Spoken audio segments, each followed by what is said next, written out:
Spoštovane gledalke, cenjeni gledalci, lepo pozdravljeni, spremljate dogodke dneva. Kolesarska pot od Celja do Šentjurja tudi uradno odprta. Odličen obisk 8. Savinjskega Oktoberfesta. Na celjski mestni tržnici pripravili Biofit tržnico.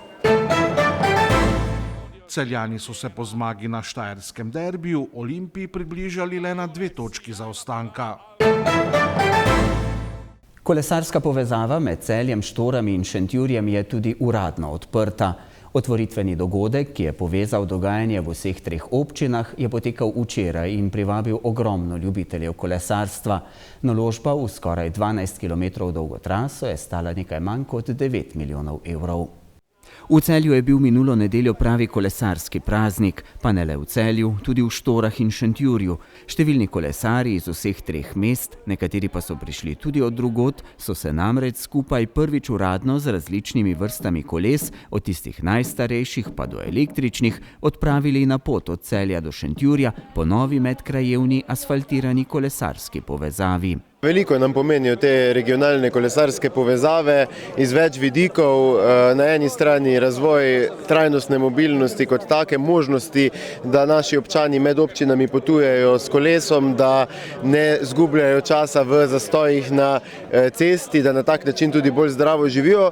Po drugi strani pa je to zelo pomemben steber sodobnega trajnostnega turizma, ki naše kraje na tak način dela bistveno bolj atraktivne tudi za vse številčne turiste, ki si želijo kolesa kot prevoznega sredstva na svojih potovanjih in tudi del strategije razvoja turizma v naši državi. Vse 3 občine so za naložbo prispevale svoj delež evropskega denarja iz dogovora za razvoj regij. Pridobili so denar iz sklada za podnebne spremembe, dobre 3 milijone evrov je prispevala Direkcija za infrastrukturo. Dodatnih 300 tisočakov za izgradnjo Gočevega mostu pa občina Štore. Skupaj je naložba stala okoli 9 milijonov evrov, od slabih 12 km trase pa jo kar 9 km poteka po novo zgrajenih poteh. Moram reči, da končno ta veseli dan, Celje se pelje v Štore in Šentjur. V glavnem res je, vidimo, da že dejansko odkar je, lahko rečem, trasa nekako vzpostavljena v makadamskem delu, so ljudje to traso uporabljali ali za peš prehode ali za kolesarjenje, tako da v bistvu dejansko veseli nas, ko opažamo že čez poletje, da se ljudje hodijo v službo za kolesi iz Štor v Šentjur, tudi v Celje. Seveda sem zelo vesel, da je tale projekt zaključen, trajala je gradnja seveda tam nekje ranga 2 leti. Za nas pa seveda to pomeni lepo povezavo do Celja in seveda naprej proti Savinjski dolini, kajti zadeva je povezana. Pri nas je seveda pomembno še to, da dejansko dobimo povezavo čez občin Šentjur tudi proti občini Šmarje, kar se trenutno izvaja. Mislim, da bo tudi v kratkem roku to tudi izvedeno, tako da, kar se tiče državne kolesarske poti, imamo čez Šentjur to zadevo rešeno in seveda sem tega zelo vesel. Kolikor vem, tudi naši občanki in občani zelo uporabljajo to kolesarsko povezavo, radi se vozijo po tej cesti, res je zelo lepa trasa in primerna za vse generacije, tako da projekt je, lahko rečem, uspel, je pa seveda dolgo časa trajal. Ideje o takšni kolesarski povezavi so stare že več kot desetletje. Pot do realizacije ni bila lahka, a danes, dobri 2 leti po začetku gradnje, vsi, ki so pri naložbi sodelovali, s ponosom zrejo na opravljeno delo. Zagotovo je bilo umeščanje takšnega dolgega linijskega objekta v prostor zelo zahtevno, saj smo na eni strani omejeni z vodo in sicer z reko Voglajno, na drugi strani z železnico, ki tudi si vzame svoj varovalni pas, potem še eno celo kopico lastnikov zemljišč, tudi Zavod za varstvo narave je podal svoje pogoje, tako da lahko rečem po 11 letih, odkar smo štartali z idejo, da z varno kolesarsko potjo povežemo Celje, Štore in pa Šentjur, smo končno prišli do tega trenutka, ko se lahko varno popeljamo po njej. Na pot med Celjem in Šentjurjem so se odpravili številni kolesarji, med njimi tudi takšni, ki so traso sicer že večkrat prevozili, vsi pa so bili naložbe izjemno veseli. Super, enkratno, jaz sem že sprobala, sem se že večkrat pelala.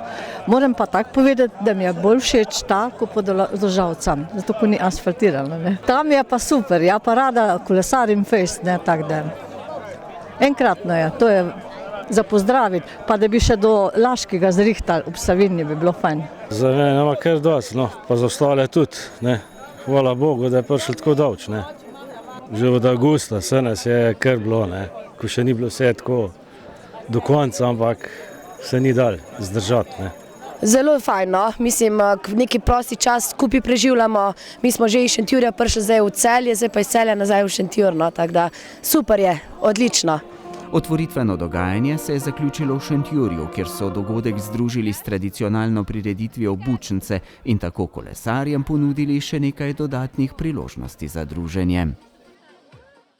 V Žalcu so konec tedna pripravili 8. Savinjski Oktoberfest, ki so ga tudi letos združili s tradicionalnim hmeljarskim likofom.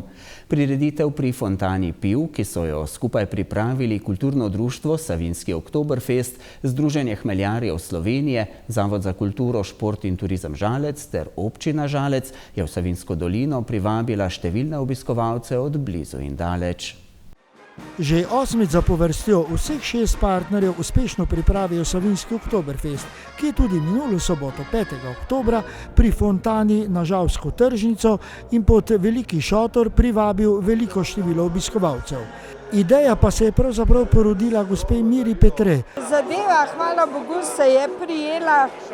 Mi smo prvi Oktoberfest delali že pred 30 leti, pa pred 29 pa ni uspelo. Potem smo malo prekinili, spet probali, ni zaživelo. Pred 8 leti pa smo ponovno štartali, moram iskreno reči, z zelo veliko pomoči s strani hmeljarjev in seveda občine. Že leta predtem pa so vsako jesen v Žalcu pripravljali hmeljarski likov, ki je še sedaj sestavni del Savinjskega Oktoberfesta in s katerim hmeljarji počastijo uspešno zaključeno letino tega zelenega savinjskega zlata, ki že od leta 1876, ko se je pričela njegova intenzivna vzgoja, daje kruh številnim družinam v spodnji Savinjski dolini. Danes pa njegova proizvodnja predstavlja pomembno mesto med svetovnimi proizvajalci. Od približno 2500 ton letne proizvodnje, kar predstavlja 95% slovenske pridelave, ga večino izvozijo države Evropske unije, preostanek pa odkupijo domače pivovarne. Na vprašanje, če je v Sloveniji hmelja morda preveč, Janez Oset, predsednik Združenja hmeljarjev Slovenije, odgovarja. Mi, slovenski hmeljarji, moramo 95% hmelja izvoziti. Zato si prizadevamo, že 10 let nastopamo na tujih sejmih.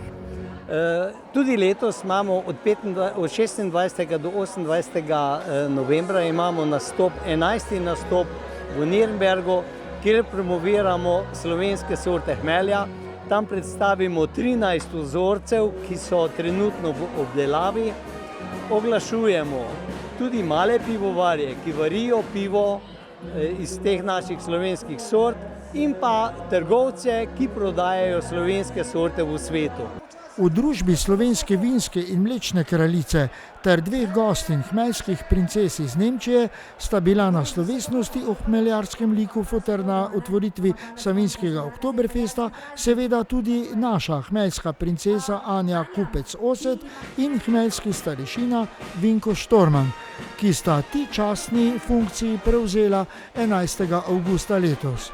O tem, kako so Anjo izbrali za hmeljsko princeso, pa je povedala. Doma imamo hmelj, pridelujemo hmelj.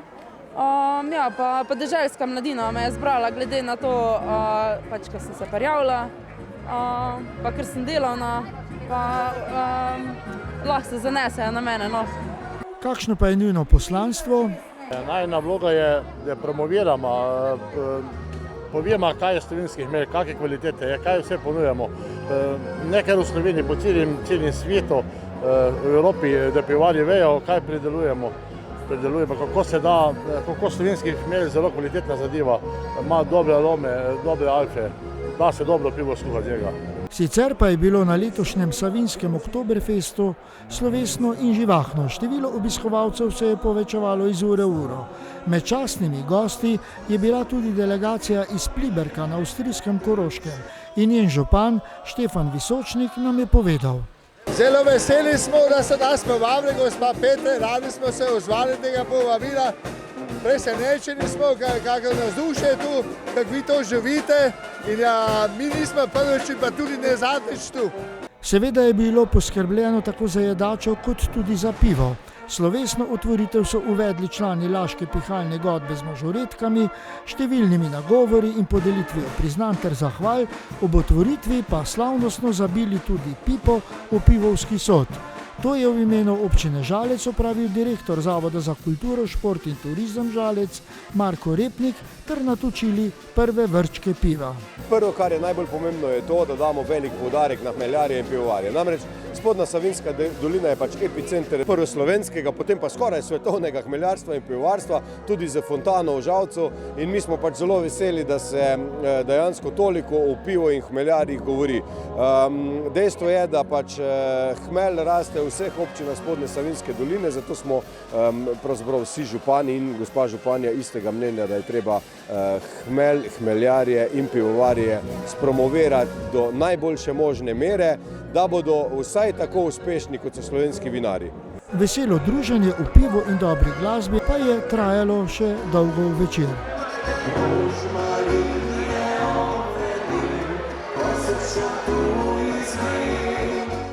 Konec tedna so na mestni tržnici Celje v okviru projekta Živi laboratorij za Zero Waste pripravili Bio in Fit tržnico.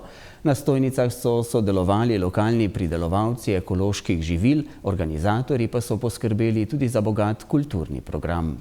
Minulo soboto je na celjski mestni tržnici potekal edinstven dogodek Bio in Fit tržnica, ki je združeval zdravje, trajnost in zabavo.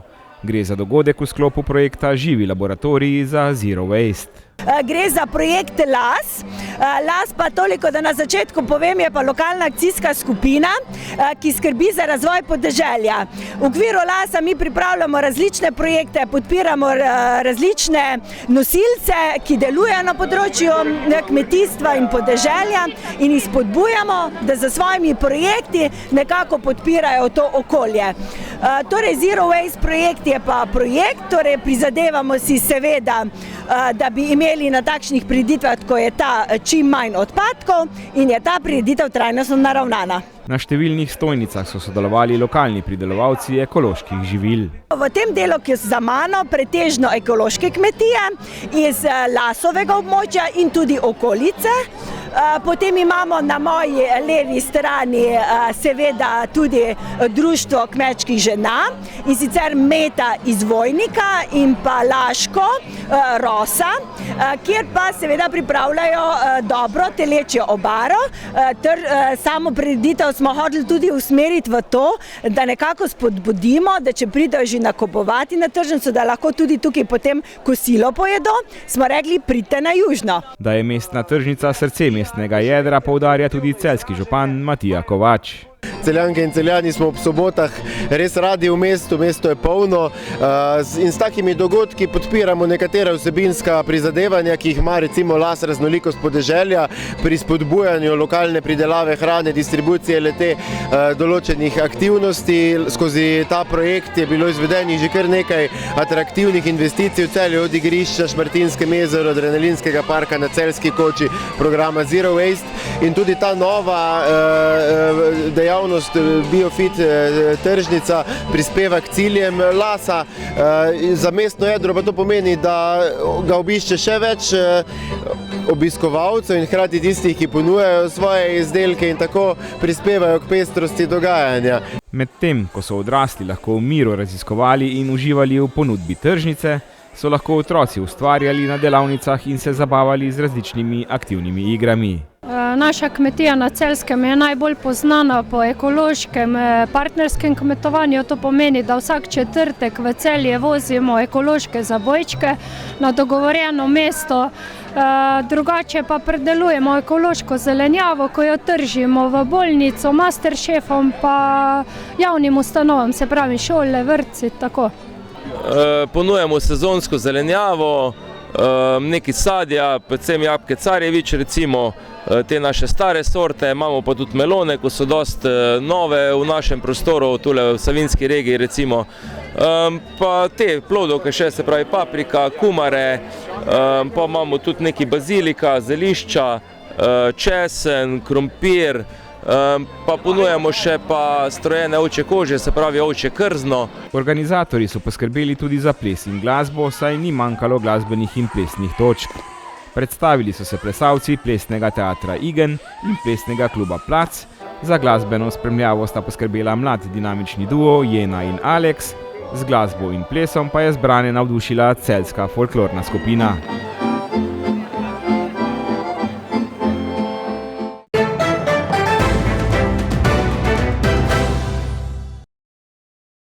Nogometaši Celja so z 2:1 dobili štajerski nogometni derbi v okviru 11. kroga nogometnega državnega prvenstva. Po porazu Olimpije proti Kopru so se Celjani Ljubljančanom na prvenstveni lestvici približali le na 2 točki zaostanka. Drugi letošnji štajerski derbi se je začel idealno za Mariborčane, ki so povedli že v 3. minuti. Po podaji Josipa Iličiča je branilec Luka Krajnc z glavo premagal Matjaža Rozmana. Po vodilnem zadetku Maribora se je ob strelih Iličiča in Komaromija z odličnima reakcijama izkazal celjski vratar Rozman. Od 20. minute naprej so Celjani zagospodarili na igrišču. Od 60. minute so igrali z igralcem več v polju, potem ko je bil pri Mariborčanih izključen Jan Repas. Le dobro minuto po njegovem rdečem kartonu je Armanda Skučis s svojim 5. zadetkom v sezoni izid izenačil na 1:1.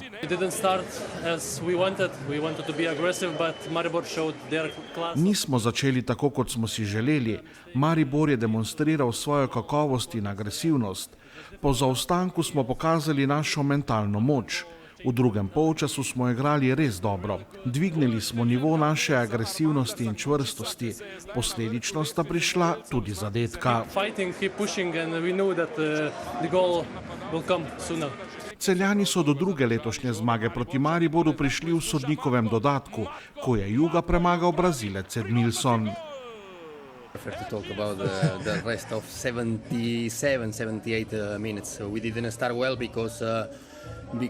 Danes želim govoriti predvsem o zadnjih 77-78 minutah tekme. Nismo začeli najbolje, bilo je nekaj prekinitev, dobili smo zadetek in tekmecu vlili upanje, da lahko doseže ugoden rezultat. Ko smo prevzeli posest, ste lahko videli razliko med tema dvema moštvoma. Good for us that it was only during these 10-15 minutes or 12 minutes, and then when we start having the ball, I think we can see the difference of the teams. Celjski trener Albert Riera je bil po tekmi mnenja, da rezultat ne bi bil drugačen tudi v primeru, če bi Mariborčani na igrišču ostali vsemi 11 nogometaši. I wouldn't like because I know how is the football, how is this game and Tekmo smo že pred rdečim kartonom imeli povsem pod nadzorom. Ko igramo našo igro, nas je težko zaustaviti. Čestitke fantom, ki so v vsakem trenutku vedeli, kaj morajo storiti na igrišču in ker so verjeli v idejo in načrt, ki smo ga imeli za to tekmo. Posledica tega sta bila zadetka in na koncu zmaga. Fantom ponavljam, da ne smemo biti obremenjeni z rezultatom. Če bomo igrali tako, kot znamo, bomo zagotovo večkrat zmagali, kot izgubili. Seveda smo tudi danes storili kakšno napako, toda prezentirali smo način, na katerega želim, da igramo tudi v bodoče.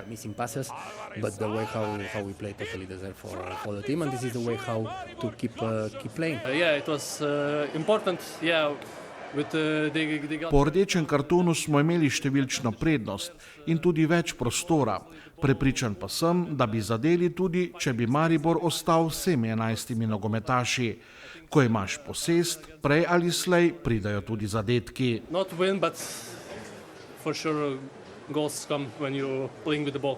Po reprezentančni pauzi bodo Celjani v 12. krogu državnega prvenstva v soboto 19. oktobra gostili Muro.